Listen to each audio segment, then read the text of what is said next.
If you follow Formula 1 a lot, you know 2026 is a big year for the sport. Big regulation changes coming in throughout everything, major changes with the aerodynamics and the power units, how they work. And of course, that's going to set everyone back, spring some teams forward and spring some back. And it's just got me thinking, where could we see all the teams are in the position now? Where could we see Red Bull in 2026, Ferrari 2026, McLaren, Mercedes, Alpine, every single team? Where could we see all these constructors by the start in Bahrain or Australia or wherever it may be, the first round for the 2026 season? As is a big rule change, it's very reminiscent of the 2007 and 2008 cars. Aggressive, very fast, feisty looking cars. And of course, because of that, they have that reminiscence of that look. The cars are getting a little bit lighter, I believe it's about 50 kilos. And of course of that, they're slightly narrower and I think a little less long. So for tracks like Monaco, tracks hard to pass, it should promote overtaking like tracks like that. And I believe a Formula 1 car should be light, should be very nimble. I believe the 2006 Renault, that is a perfect example of a Formula 1 car to me. Loud, powerful, nimble, fast in the corners. Of course, you did have the groove tyres, which did slow it down a little bit, but just watching onboard of Fernando Alonso driving that thing, that's just Formula 1 to me. That's how Formula 1 cars should drive, should handle, should look, should feel. There's a vibe you get from it. And I'm glad Formula 1 is returning to this style of car. They just look super aggressive and super Formula 1 to me. But who do I expect to take top honours or be fighting for wins, podiums, those in the midfield, and who could be at the back for 2026? This is what this is about. I'm just going to basically word vomit who I think is going to be where, just as a rough guess in what I'm thinking, because it's just on my mind at the moment, and I feel like this is the best thing to do. Speak to the camera, speak to an audience, and when I do this, I can obviously get the opinion of the audience, see what they think as well. Obviously, I love Formula 1. It's great. I've watched it since I was 4 years old, and talking about it with people was just even better, And this allows me to get my ideas, my thoughts out there. So obviously right now, McLaren, Ferrari and Red Bull, they are the top teams right now, or you could say just Verstappen for Red Bull. And as of late 2024, Ferrari look like they have the best package. They look like they're the fastest car. Obviously the one in Mexico and Austin, and they will probably be favourites within Las Vegas, Qatar and Abu Dhabi. And I'm thinking this trend will continue into 2025, where Ferrari will be the best team, the team to beat. McLaren will closely followed, so will Red Bull. But of course, the big shake-up can change everything with the regulation changes. We saw in 2014, I think we need to look at that. Of course, it was the start of Mercedes' dominance after Red Bull's dominance, funny enough. Maybe it might happen again, This is not a coincidence, trust me. I do not want Mercedes to win again from next year, trust me. But 2013 was the end of Red Bull dominance. Sebastian Vettel, 9 wins in a row, completely dominated.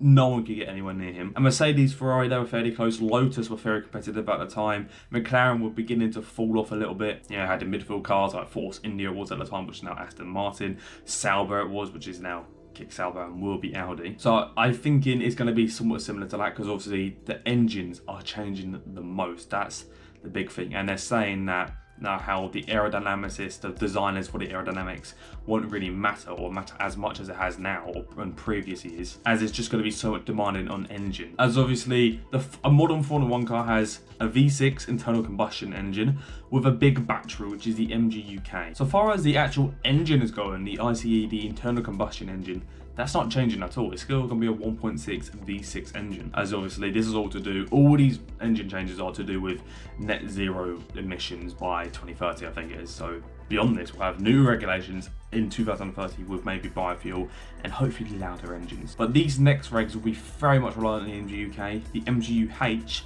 will be going completely. That will not be there anymore. We're not in the car at all. So we'll drop a little bit of weight off the power unit, I presume, and a little less complicated for the teams to work with. As with any regulation change, especially with the engines, when they have to build new engines, when they're building this, with the same thing for so long, it can cause reliability to drop for many teams, which you did see in 2014. Reliability was a huge thing.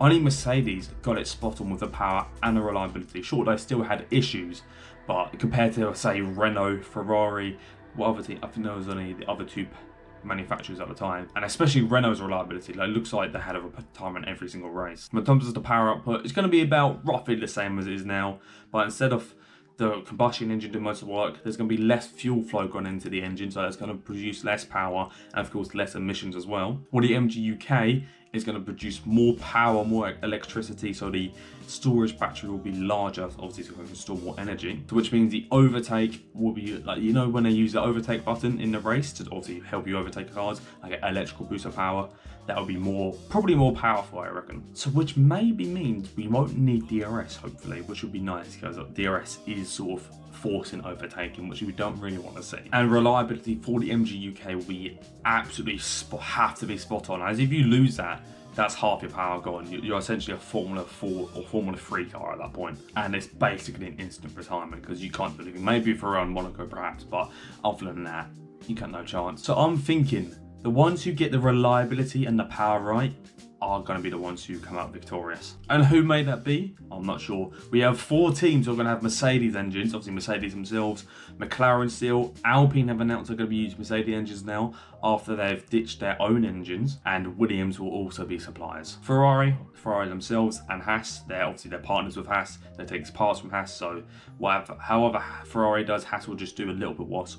Pretty much always by the seams of it. Red Bull will be partnering with Ford, which is still kind of like, it's still Red Bull powertrains, but in Ford partnership, sort of like how Tag Heuer was, I imagine. Where in 2018, Red Bull had like a Tag Heuer on their engine, like it's like a badge or something. I'm not 100% sure what it was about. So it would be like that. Ford will be involved within the development of the engines and maybe even take over at some point. And Ford has a very illustrious history within engines in Formula 1 as well, and they were eventually called Cosworth. They were most recent as 2012, 2013 might have been, one or the other. And of course Audi, who will be making their own engines. And don't forget Honda for Aston Martin, I once forgot them as well. And I think that could be one to look at, as I'm thinking Aston Martin will be a main contender for the championship in 2026. It just seems like it's just gonna align for them. They're not very good right now. They're literally mid as you can be right now. They're gonna be developing everything they have on the 2026 cars of regulations and the engines. They're going to be working with Honda. They don't have to work or compromise for any other team, as Honda it's just Aston Martin Honda are supplying. They're not supplying anyone else. So Honda can fully make the car or the engine just for Aston Martin's car. But I'm just thinking that I have a gut feeling that Honda and Aston Martin will be the winning formula in 2026. 2025, they'll probably be in about the same position, maybe drop a bit, perhaps. But I think they will bounce back massively. Not quite like a Mercedes level of 2014, but I think they'll definitely be up there. I definitely see Ferrari up there, 2026, challenging for championships as well. You got the partnership with Charles Leclerc and Lewis Hamilton. That is going to be unbeatable bond of teammates. Like, you give them the right car, say like obviously like the 2014 Mercedes, it's going to be unbeatable. They're going to be unbeatable. No one's going to beat them. Podiums every single race. There's rumours saying that Mercedes, the regulations changing to suit Mercedes, but I'm not so sure, as obviously they're having to make so many, well, it's all the same engine, but compromise for all of their suppliers, obviously McLaren, Williams and Alpine now. They're going to have to compromise for all these other teams, just obviously just the engines for them perhaps. And I think it's just going to hurt them in a way. Of course they're going to have money, as these teams are buying their engines. But I don't know, I think that could hurt them in a way, you know? Suffering from success as they're selling so many engines, but it's hard for them to develop for whatever I don't know. Someone just tells me that Mercedes won't be quite the god engine that people perhaps think they might be. And Red Bull, I don't really know.